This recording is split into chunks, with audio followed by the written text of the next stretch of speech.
got the Battle guitar in the case. He just autographed that. Who did? Huh? Who did it? Yeah, Martov. J.G. Hertzler, Robert O'Reilly. And it's a real playing guitar.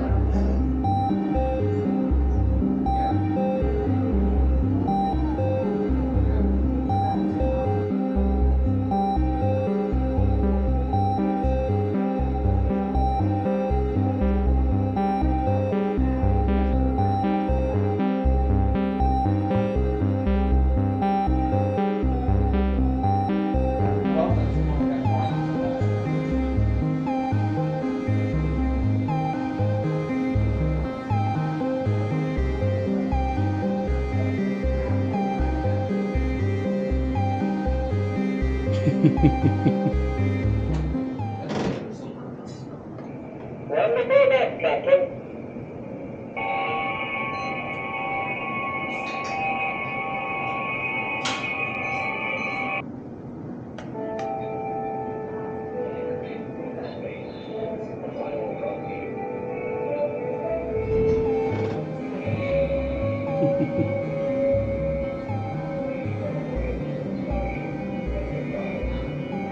Hello, this is Admiral Hikaru, Commander-in-Chief of Starfleet Command, welcoming you to Memory Alpha. I am proud to present this history of the Federation, commissioned by the Council of the United Federation of Planets on the 150th anniversary of its incorporation. The documents presented in this history, many presented to the public for the first time, were drawn from the Federation archives here on Memory Alpha.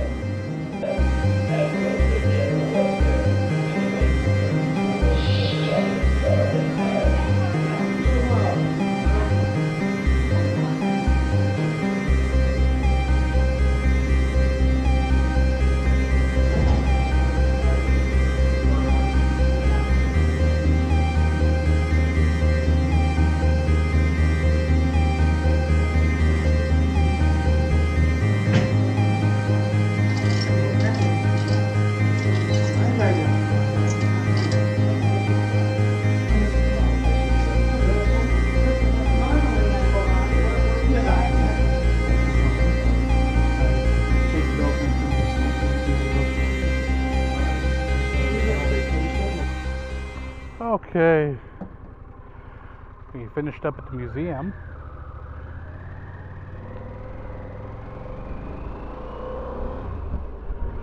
Now we're gonna go look for the plaque.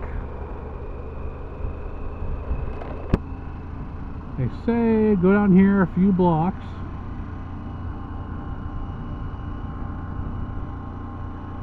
Past the car wash.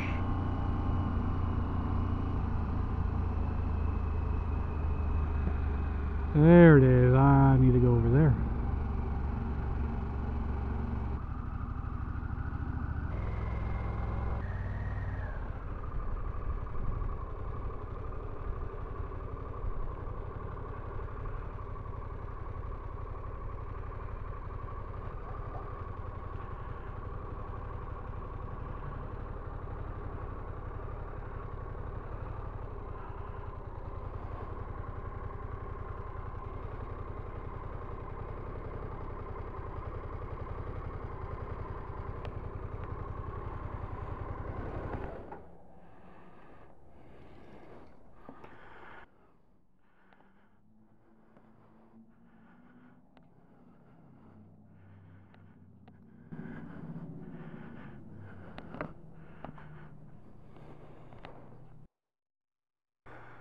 Future birthplace of Captain James T Kirk, March 22nd, 2228.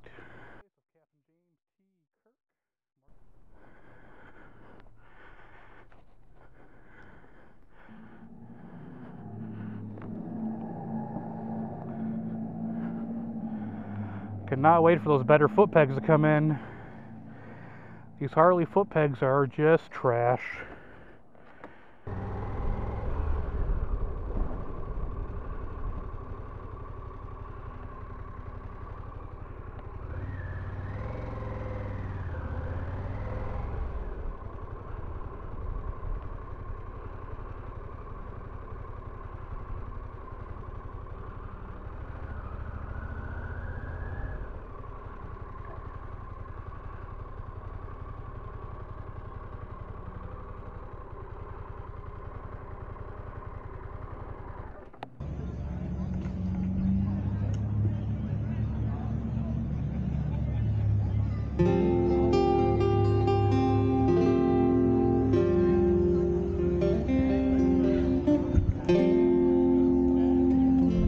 2, 1, 2.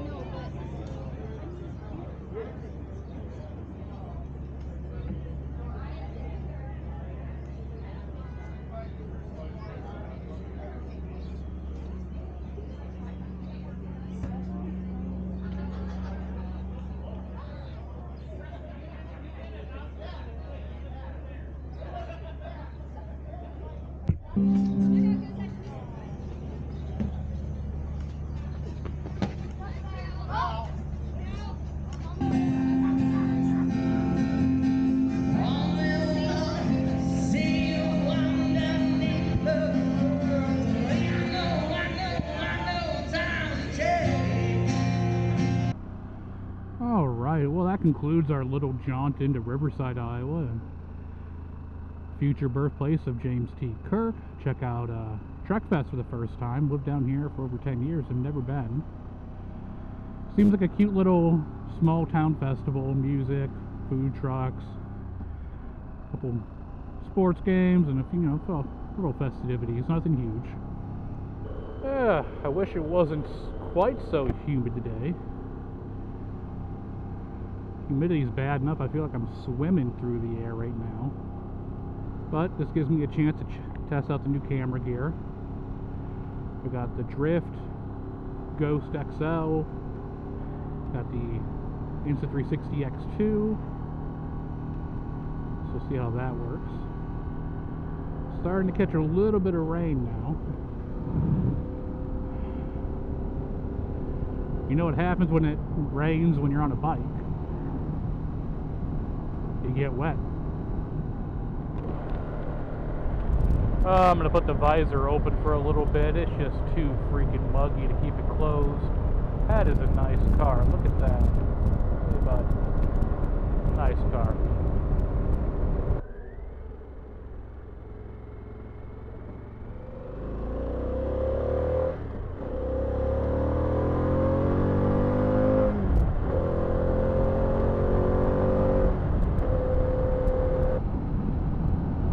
I might as well talk about some future dreams I got for me and the bike here.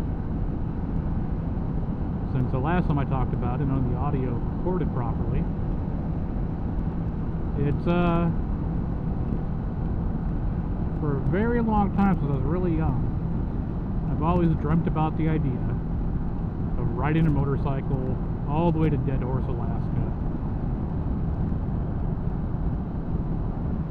It just seemed like that's kind of the end of the frontier now. That's as far as you can go north. You're above the Arctic Circle, and yeah, a bunch of people go there, but not a lot of people go there on a bike. And then I got older, I got my first bike. I started getting into Iron Butt Association rides, and they have a ride called the Extreme Coast to Coast.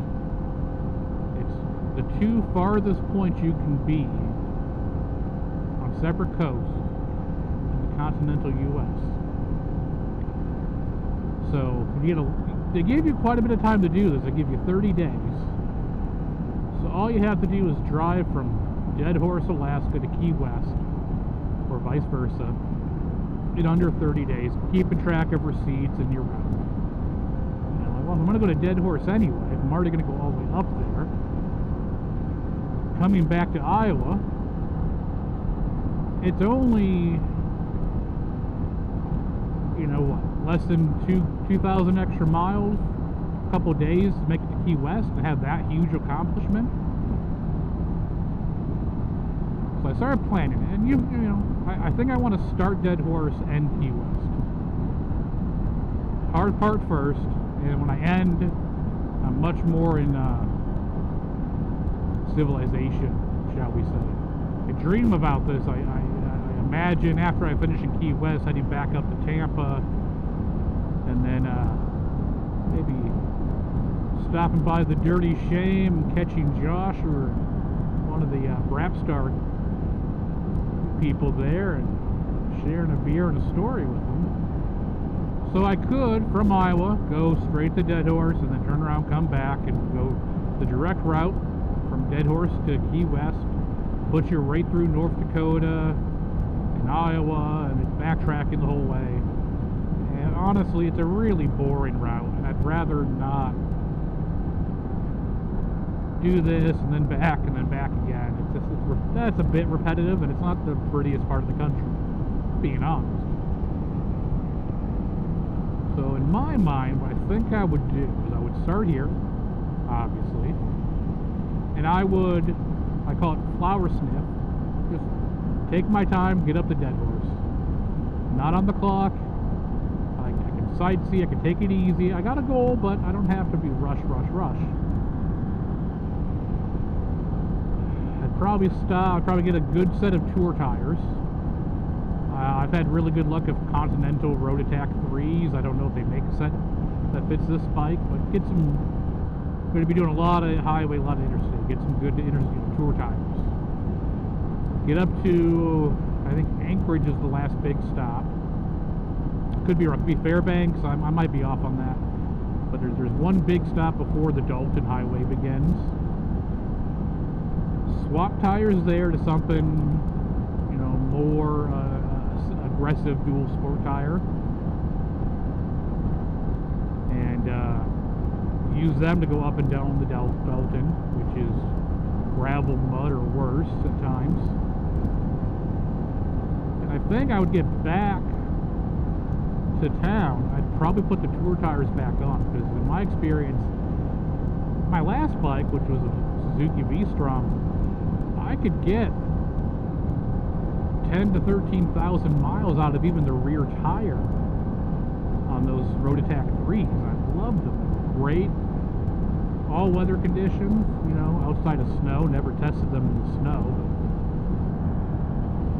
But, loved them. I hope I can get them on this bike. Put the tour tires back on, and then instead of going through Iowa, the most direct route, my route adds 2 days of ride time. It's like 16 hours, and the miles it's barely any different. I would instead, after Dead Horse, head towards Vancouver, Seattle, go down the west coast, hug the Pacific Ocean and the coastline as much as I can, go through the redwoods. That's another road trip I've always wanted to do, car or bike, just PCH, and just the west coast in general. So do that all the way down to San Diego. In San Diego, I would park the bike as close as I could to the Pacific Ocean, get a receipt, and start a 50-hour clock for a regular coast-to-coast iron butt ride. And in under 50 hours from starting in San Diego, I would be shooting to end up in Jacksonville, Florida. So I start my 30-day clock. I'm still kind of flower sniffing a bit on the way down.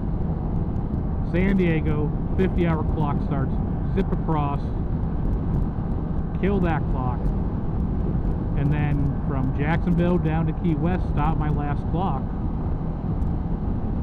And then in one trip, I have done an extreme coast-to-coast and a regular coast-to-coast in one go, so currently. And then after that, just getting from Key West, Florida back to Iowa, whether I ride it or whether the bike and I both lay down in the back of a U-Haul, I don't know.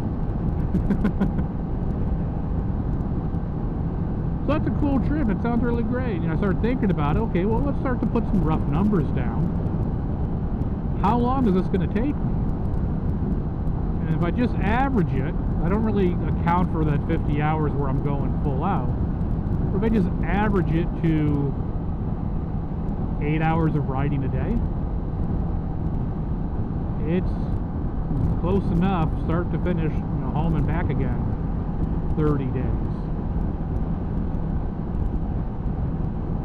And one of the surprising things is there's a lot more Canada between us and Alaska than you typically think of. So 30 days, ooh, okay, well, You start to think about hotels, and if I can average around 120 bucks a night for hotels for 28, 30 days, that's somewhere around, what was it? Close enough, call it $4 grand. I think we're talking about, if I'm getting 40 miles a gallon, something around the realm of at least 500 gallons of gas. Hotels, we got gas, food. I don't eat a ton when I'm on the road on a long bike trip. Hopefully the hotel has breakfast. That's nothing. You get some snacks or light lunch throughout the day. Get a good dinner when you're done. So I think I can do better than this, but if I plan my budget, 10 bucks for breakfast, 20 for lunch, and 30 for dinner, that's 60 bucks a day for a month. So all in all, you get down towards the end, and I come out, I think, my quick math at $8,900. Might as well round that up and say it's 10 grand. This month-long dream trip is going to cost me $10,000. And man, that just kind of puts me aback. It's not, if I sit down and save a little bit every month, it's not unattainable, but man, that's a big number to me. That smacks me in the face. Makes it seem like the trip might be nigh impossible to pull off. I guess it comes back down to how to eat an elephant, one bite at a time. A buddy of mine pointed out, it's like, well, if you take 4 years and you put 200 bucks aside every month for 4 years, you got your trip covered. That makes it much more obtainable. I'm not very good with delayed gratification. In fact, I'm terrible at it. 4 years in the grand scheme is not that long, but in the moment, it's like, you want me to wait 4 years before I can go do this trip? I think every year it's going to get harder and harder to pull that sort of a trip off. We will see. I'm gonna actually try to do that. That's something I'm gonna actually have to put effort into. It's not gonna just accidentally happen. I'm not gonna get a paycheck with some extra overtime on it and be able to go, hey, I can go do this trip now. No. It's gonna take dedication and planning. And saving money, which is something I'm not good at. Really good at doing the opposite of saving money. So we'll see. I'm gonna try to set myself up to do that trip. Right now, when it comes to bike trips, the extreme coast to coast trip, the way I planned it for me, that's kind of my white whale.